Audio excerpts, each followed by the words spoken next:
as I'm thinking through this, like, what's a system? So if there's systemic racism, it means there's a problem with the system. It's not by definition, it's not a problem with the people. It's something about the systems. So your first system that everybody is involved with in life is your family. If your family system is bad, how well are you going to do in school? Well, on average, not so well. If this system is broken, your school is broken, and then you don't get the good job, you don't get to the good college. Basically, everything that you can measure in these systems is all pre-broken. So if you imagine that these systems are racist, you might be looking in the wrong place. Because if you get this part right, there's a lot less problem in all the rest of it. But how do you fix this part?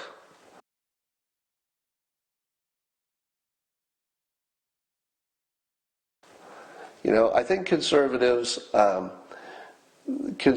a little bit harsh, I think, on this question. Because if you're lucky enough to have an intact family, and your family unit is pretty strong, nothing's perfect, but your family unit is strong, you don't have any divorce, and it's two parents and all that, well, congratulations. Aren't you lucky? But that's not the rest of the world. A kid doesn't get to choose if they have two loving parents. In the real world, it doesn't always work out. Here's the problem with the family. I finally came up to a way that I can just use math to explain the problem. The problem with family as a system is the same problem as trying to invest in an individual stock. What's the problem in investing in one stock? No diversification, right? So if that one stock turns out to be bad, you've lost all the money you ever had. Because in this example, you put all of your money you ever made into one stock. If it goes bad, you've lost everything. That's why it's a bad idea.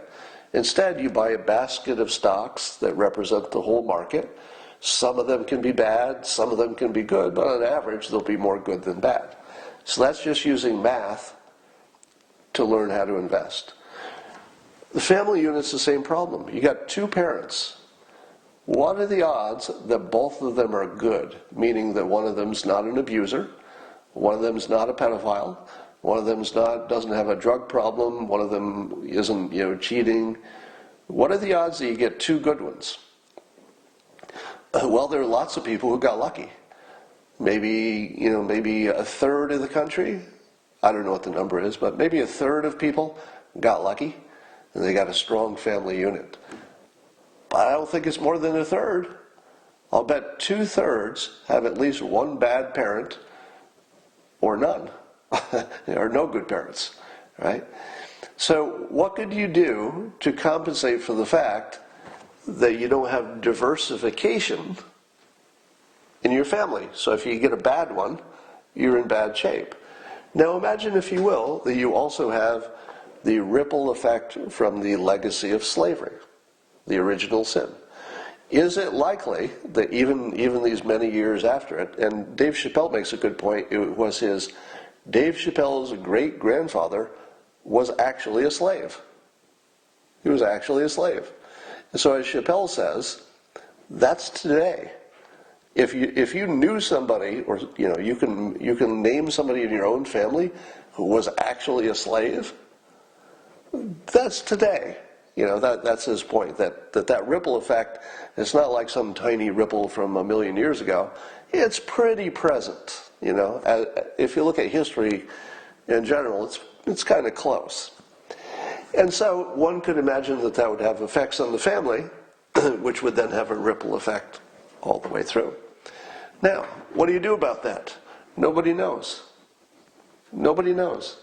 Literally nobody has a good idea what to do about this. Because there's no way to really fix a family, is there? How do you fix families? The problem is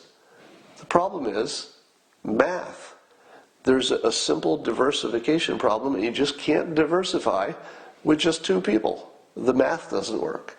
The odds that one of them will be bad is just so high, and that has nothing to do with ethnicity, it's just math.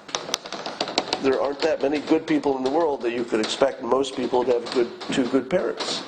And so I suggest the following as something to be tested. Here's my hypothesis, and it goes like this.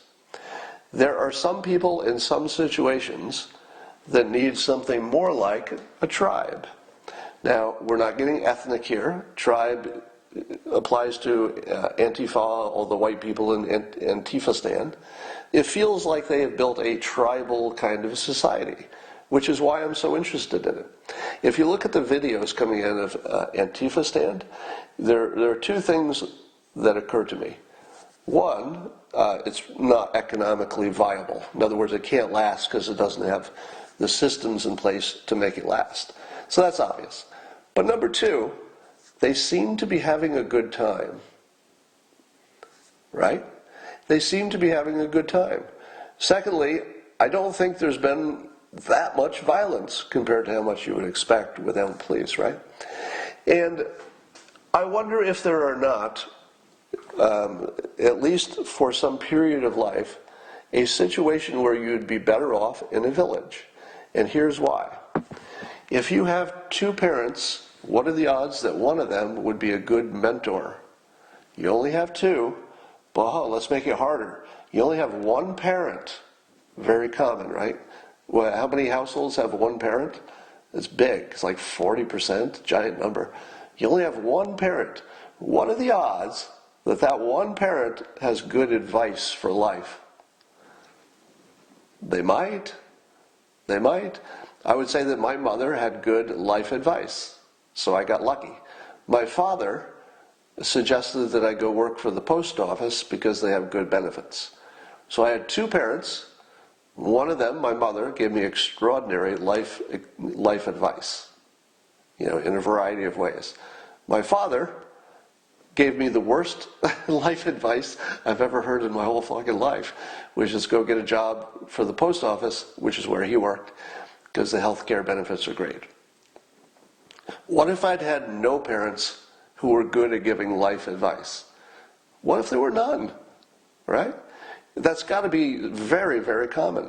But now imagine that you're part of a tribe.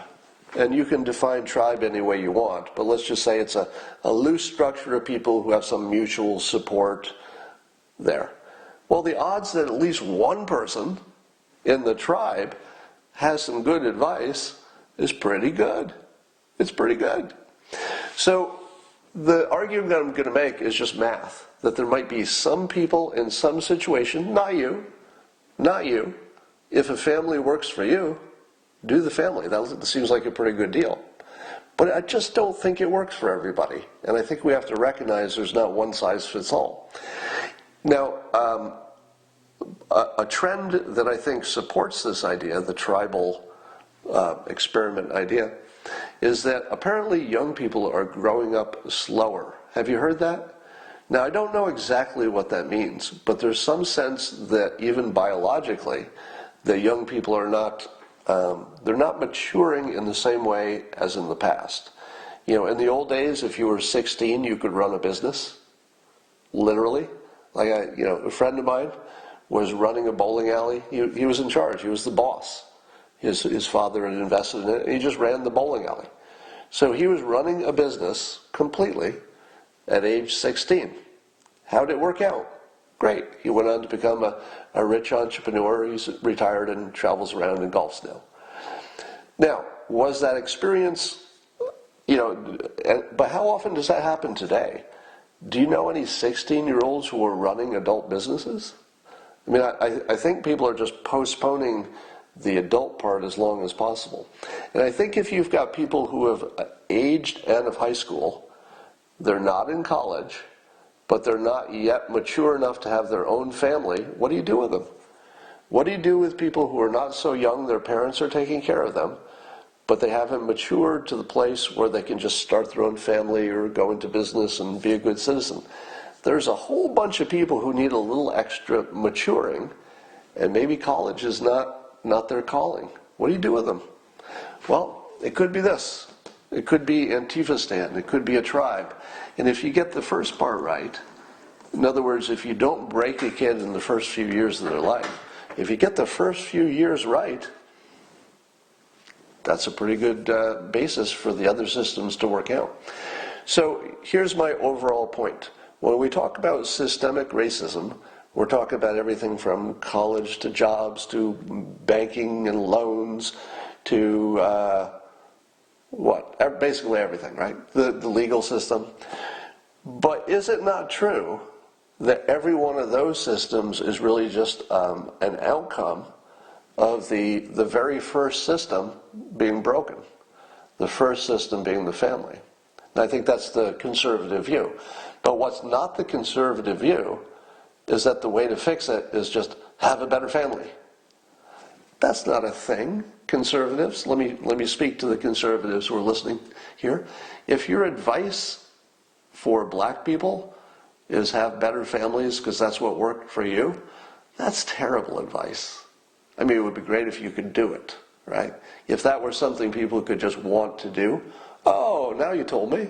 Why didn't you tell me? All I had to do was have a strong family. All right, problem solved. It's just not actionable advice.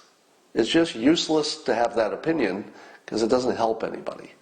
Unless you're going to say, all right, here's how to fix it, and nobody has suggested anything like that, you're going to have to try something else. So I say let's experiment a little bit. Maybe all this, especially the male energy, which is the most dangerous, maybe you put it in a tribe. So here's the other thing. If you see the pictures from Antifa stand, you see that they want to be in groups.